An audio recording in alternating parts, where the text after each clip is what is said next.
ఆంధ్రప్రదేశ్ ముఖ్యమంత్రి నారా చంద్రబాబు నాయుడు భద్రతలో కీలక మార్పులు చోటు చేసుకున్నాయి.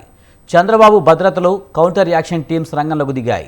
మావోయిస్టుల నుంచి ముప్పు ఇతర అంశాలు దృష్టిలో పెట్టుకుని స్పెషల్ సెక్యూరిటీ గ్రూప్లో మార్పులు చేర్పులు చేశారు అధికారులు.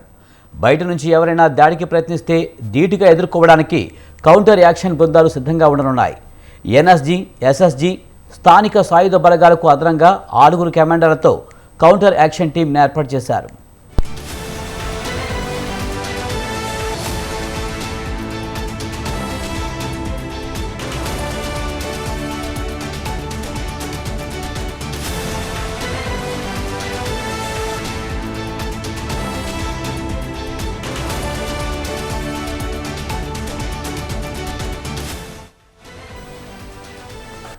ముఖ్యంగా ప్రధాని భద్రతను పర్యవేక్షించే ఎస్పీజీ శిక్షణలో కౌంటర్ యాక్షన్ టీంలు ఉంటాయి.